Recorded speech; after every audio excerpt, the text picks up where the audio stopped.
How did a failed artist become one of history's most infamous dictators? Adolf Hitler's rise to power is one of the most astonishing and tragic stories of the 20th century. In just a few decades, he led Germany from the depths of economic despair to the heights of global conflict, only to bring it all crashing down.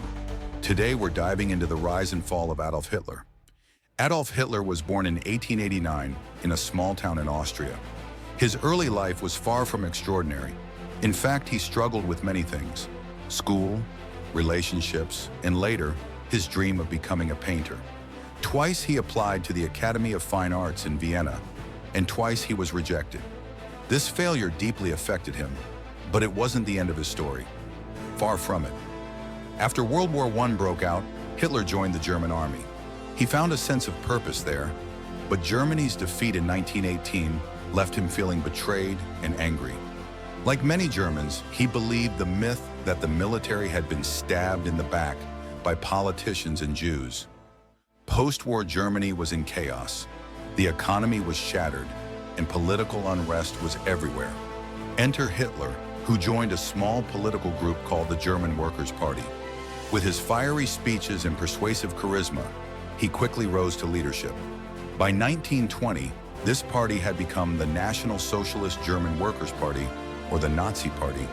Hitler's message was clear: blame the Jews, communists, and the Treaty of Versailles for Germany's troubles. In 1923, he tried to seize power in the beer hall putsch, but it failed miserably, landing him in prison. However, this setback only gave him more time to refine his ideas, which he laid out in his book, Mein Kampf. The 1929 stock market crash hit Germany hard, creating the perfect storm for Hitler's rise. By 1933, the Nazis were the largest party in the German parliament, and Hitler was appointed chancellor. Just a year later, he declared himself Führer, merging the positions of chancellor and president. Once in power, Hitler wasted no time. He rebuilt the military, defied the Treaty of Versailles, and spread his poisonous ideology. Under his rule, Germany became a totalitarian state, and the world watched in horror as the seeds of World War II were sown. In 1939, Hitler's ambitions led Germany into World War II. At first, his strategies seemed unstoppable, as country after country fell. But by 1941, things began to change. Hitler made a fatal mistake by invading the Soviet Union, leading to a prolonged and brutal conflict. As the war dragged on, the Allies gained strength. In 1944, the D-Day invasion marked the beginning of the end for Nazi Germany.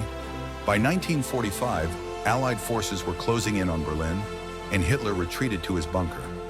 On April 30th, he took his own life, and shortly after, Germany surrendered. The fall of Hitler marked the end of the Nazi regime, but the scars he left behind were deep and lasting. The Holocaust, the destruction of Europe, and the millions of lives lost. These are the horrific legacies of his rule. History remembers Adolf Hitler as a warning, a reminder of what can happen when hatred and fear are allowed to take control. His rise and fall show the dangers of unchecked power and the importance of standing against tyranny. Thank you for joining us on this journey through history. Don't forget to like, subscribe, and share your thoughts in the comments below. What lessons do you think we can learn from this dark chapter? Until next time, stay curious.